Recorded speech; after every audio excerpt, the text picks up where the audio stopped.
Alright, let's finish up with 3 more case studies. Let's see, we've got a zinc, cadmium, and mercury system that are going to be methylated. The unique chemistry of D10 transition metals have really neat oxidation states. They're at 102.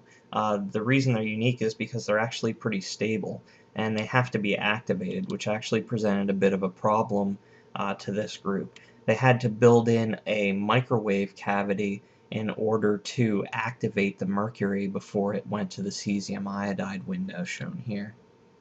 So here are the results of the experiment. You'll notice that on the right there are a bunch of assignments to each vibrational frequency, and some of them say fund. That means those are fundamental frequencies. These are things that are very distinct, usually pretty intense, and very easy to find. Scientists use this as a bit of a benchmark to let them know how good the spectra is and how much it's adjusted. First of all, are they there? Have they shifted at all? All these are good diagnostic methods to tell a scientist how to go about interpreting his spectrum.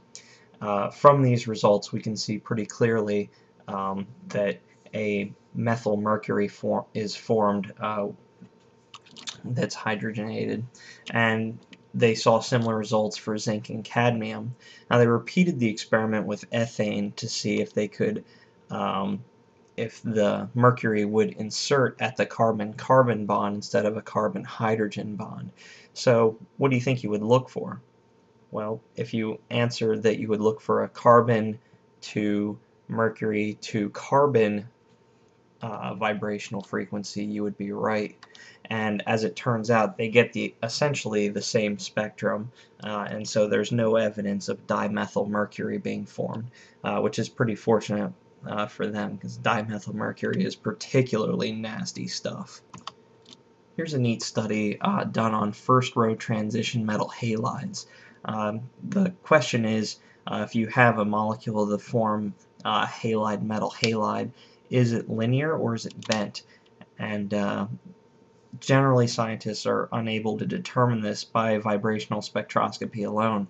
The intensity and isotopic shift studies are inconclusive, mostly because as you approach a linear relationship, the calculations start to get really unreliable. And so Young et al. Set out to solve this, and they actually did a simultaneous experiment with an FTIR and an XF study on nickel dibromide.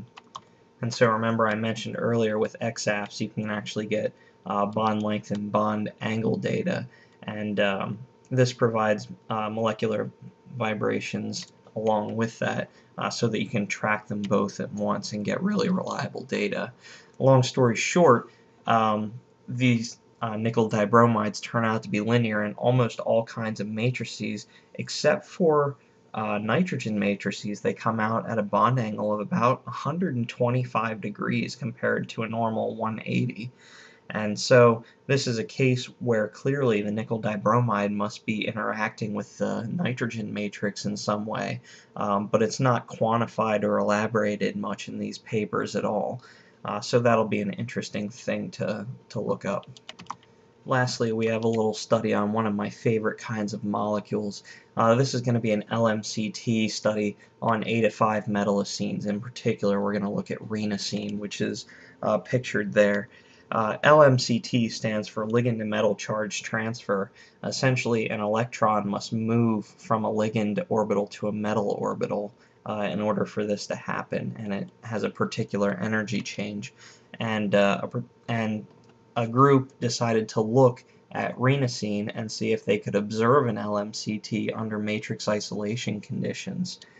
So what they did is they took measurements of rhenocene in its normal ground state, and then they also affixed a xenium chloride laser to excite the rhenocene in an argon matrix.